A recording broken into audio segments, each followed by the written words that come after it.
very wet Colmar. Not good. Driven, I don't know what it was now, about 300 kilometres from Annecy to Colmar. And just as I got into Colmar, the heavens have opened. Anyway, I'm at this fabulous little car park by the canal. I think it's the marina. I'll put a what 3 words up for this. It's €13 a night. And then your pot de fleur and your electricité is substantially more. I think it's one of them €2 ones again. But ideally situated, it's huge, many vans. It's really busy, lots of German vans because we technically are in, no, I'll rephrase that. We are very close to the German border. Few Brits, that's a Brit van there. The Bailey, they make caravans, but they have done a sequence of vans with transit chassis. They're quite nice. Yes, so we are here. So my plan is to visit Colmar Old Town, have something to eat, and then head off probably into Germany tomorrow. If I can find a suitable venue. Anyway, we're here in a drab and wet Colmar.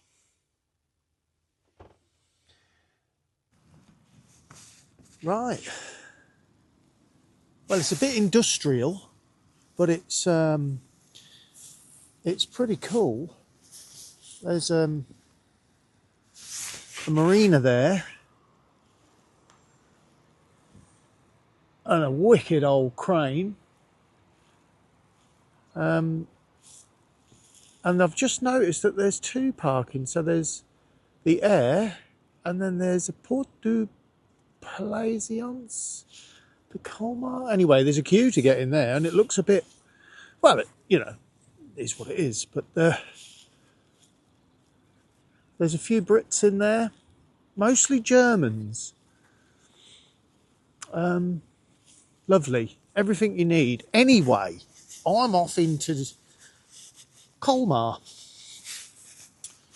on a sightseeing expedition and see what we can find. It's got a good history, has Colmar, and from what I know about Colmar, was one of the last places in France to be liberated from the Germans. And it was liberated by the French, their own people, not the British, Americans, or I should call them the Allies, shouldn't I? But yes. And it's one of the only, or one of the very few intact medieval places in this part of the Alsace. Due to that history, so there's a lot of original medieval buildings still situated that haven't been replaced since 1945. Yeah, it's just a bit industrial, but it's a nice quiet park up there, nice air. I'll put a what 3 words for that. But it's not difficult to find. Colmar's not a big place. It's quiet, really quiet. Anyway, see you shortly.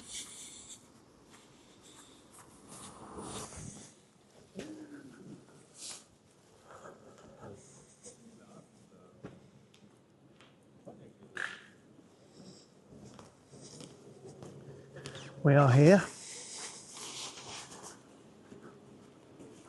Didn't find a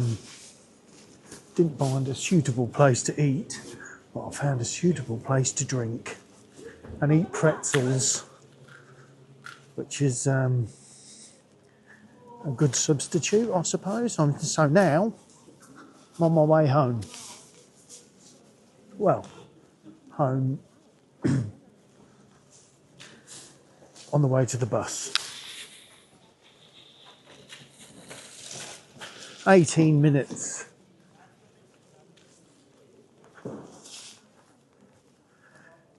Yes, found a nice little Irish pub. Wasn't busy. A few Americans in there. But did Murphy's Stout and, isn't it beautiful? Murphy's Stout and pretzels. So 18 euros later, I had 2 pretzels and 2 Murphys. But I'll be definitely coming back here tomorrow. Probably tomorrow morning and see what we can find.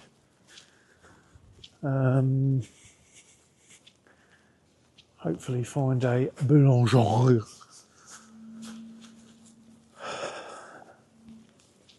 But I've been educating myself about Colmar. It's Franco-German. And it was French originally, then taken by the Germans in the Prussian War. So we're talking like 16 something, I think. But it's always had that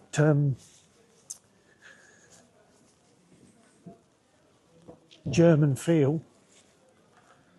It's a lovely place. It's my new favourite place. Got a few of them. But yeah, definitely worth a visit.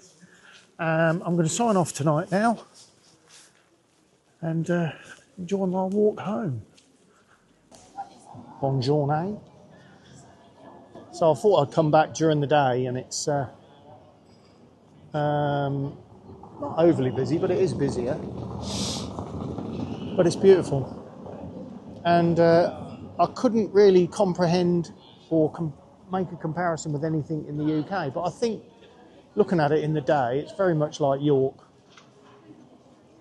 That kind of feel. The houses of the same era, but just a little bit more vibrant in the colours. It's great. So that's the Irish pub I was in last night. That was lovely. Nice pint and some pretzels, which is awesome. So, a little bit about Colmar. Colmar was the birthplace, and I believe, I'm not 100% because I haven't researched it at depth, but Colmar is the birthplace of the geezer that designed and built the Statue of Liberty. And there is a replica of the Statue of Liberty here in Colmar somewhere. I can't remember the guy's name. Begins with B, Bertrand, something like that, I think. I thought it might be this guy here on this statue. Him over there. But it's not him. He's a successful commander. Must have been a long time ago. But yeah, it's beautiful.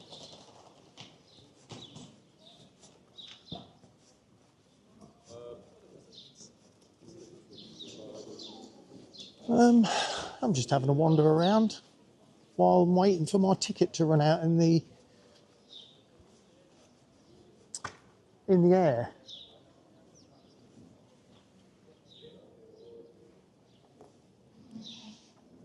But I'm rather peckish, and there's a creperie over there.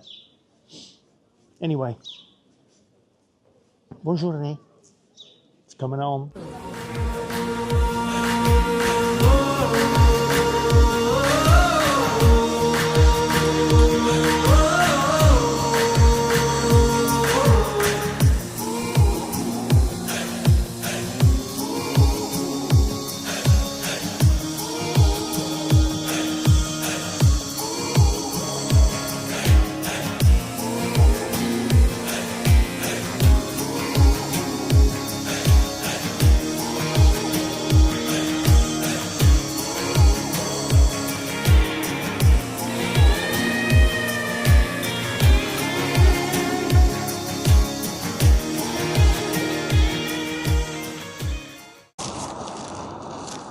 So, just wandering around Colmar, and just on the outskirts of the, I suppose it is the old town, is this. So this is an M4 Sherman, the late variant. I think they called these the Easy 8, and were obviously built by the Americans, but then given to the British, and the British rearmed them. That is a British gun with a 17-pound howitzer gun in it, bigger turret, and slightly a bigger tank than the original Sherman.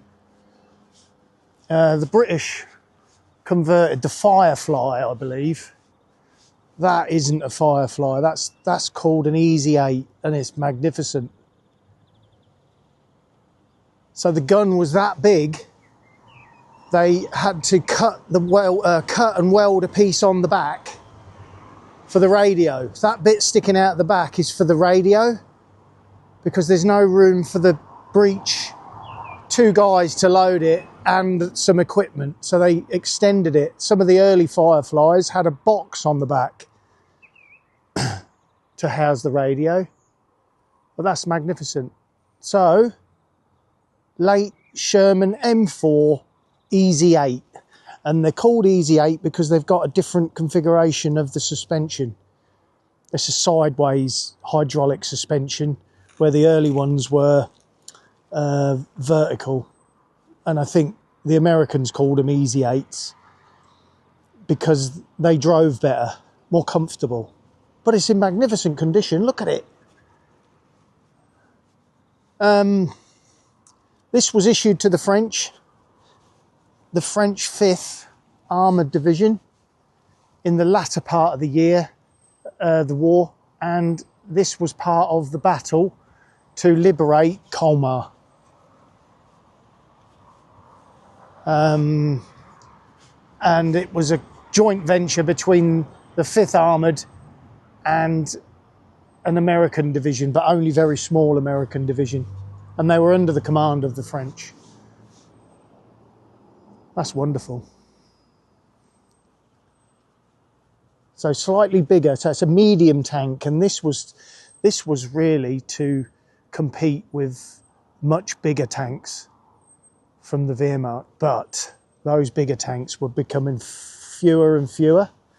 So that breech on the back is where the machine gun would sit, and then the machine gunner would sit on the back of the engine. So this is the engine at the back, and the gunner would sit on there and he would use that. You wouldn't be able to use the gun out of the turret.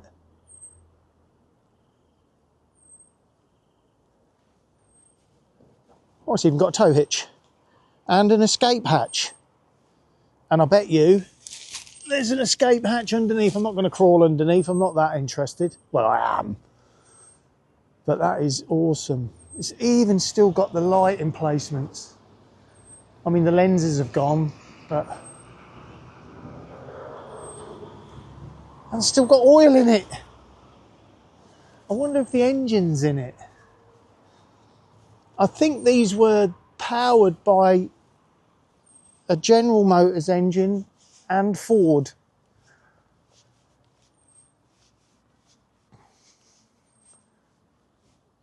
But that gun is a British gun, 17-pounder, 76mm. So they would have been, you know, that would kill a Panther.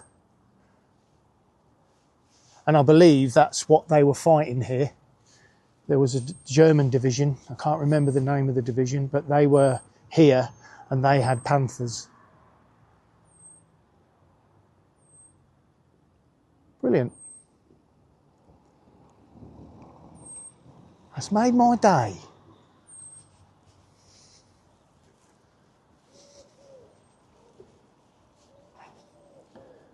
And I believe Colmar was the last French town to be liberated. Yes, so February 1945. And the prancing horse is the American division. But like I said, I think it was only small. I can't read French. Sherman M4 Easy 8. Bigger gun. Look, they even had to weld a support to hold the gun when it was in transit. What else is different? On wider tracks. They had wider tracks than the original Shermans. And the hull is definitely bigger. Most certainly a bigger hull. Sun's come out. I'm sweating. And I'm now going to go back to the van, load up, and head north. So from a sunny Colmar, and I can't stop looking at it, a magnificent piece of artillery. We'll see you another time. He could lose his place to Pio Esposito, who's been fantastic for in-service. Just turn the camera on, look! But who's got all the right tools to be a really successful number 9 going forward. So they've got options up front, which helps Italy